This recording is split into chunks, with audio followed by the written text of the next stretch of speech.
Hello friends, it's been about 2.5 months since my last bird-related video, in which I was showcasing the design and construction of my 10 by 10 by 10 bird aviary, built over an old citrus tree. Well, it's finally time for an update. Arizona has been having an unusual winter season, in which we've actually gotten a winter season.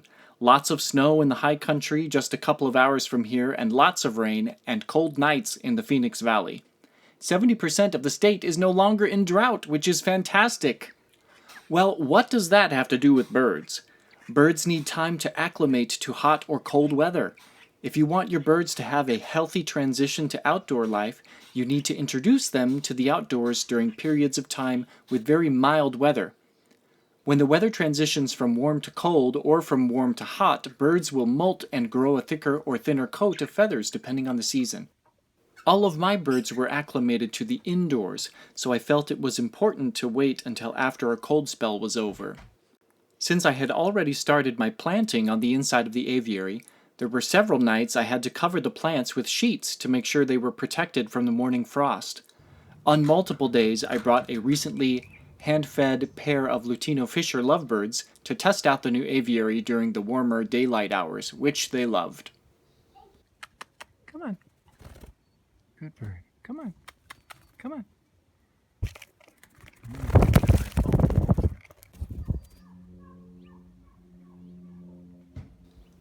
And around this time, I did come across a beautiful trio of Rosella Parrots from an outdoor aviary that were already acclimated to the colder weather, and I jumped on the chance for them to be the first permanent residents of the aviary, along with a few button quail to help keep the bottom of the aviary nice and clean.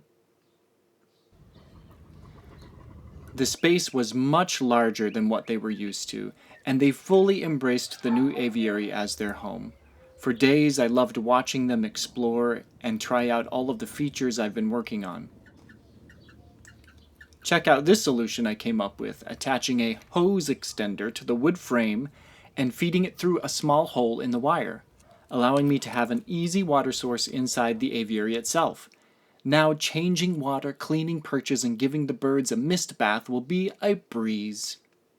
With warmer weather on the horizon, now all we had to do was wait. I had a family of English Budgies nearly ready to fledge, as well as a scarlet-chested Grasskeet pair just finishing sitting on some infertile eggs, perfect candidates for the aviary. My red-fronted yellow turquoisines would have to wait, as their eggs are fertile and will need another month and a half before those chicks are hatched, weaned, and fledged. As fate would have it, there was a large windstorm that came through the area, splitting off a huge portion of the tree in my front yard, leaving a huge mess of leaves and branches. At first it seemed like a disappointment, until after a short internet search revealed that the jacarandas tree is safe for birds. Free perches, yay! I spent a half day preparing the new perches and branches to be installed in the aviary. And the time had finally come. With the new additions installed, the warmer weather now here, and the English Budgie family now starting to fledge, I was finally able to see my dream come to life. I introduced the two new species into the aviary and was thrilled to see them living in harmony.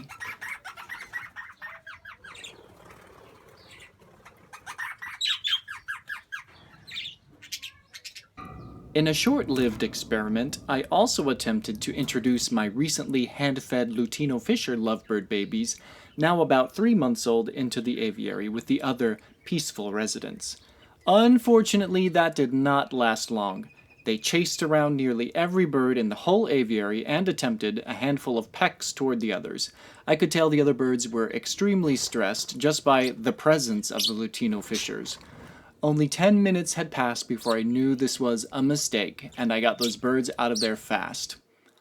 Oh well, a good reason to be working on a new lovebird-centric aviary, right? Shh, don't tell my wife. So now 3 days have passed since they have been introduced together, and each day I am out there and seeing how happy and peaceful they all seem to be together, and I feel like this whole project has been a great success. I'll post a handful of other more specific videos into a bird playlist on my YouTube channel, youtube.com/artistcomposer. Hop on over if you are interested in seeing more. Don't forget to show your support of the content by liking and commenting on the videos you've enjoyed. Subscribing also helps to support content by allowing videos to be monetized. Thank you very much.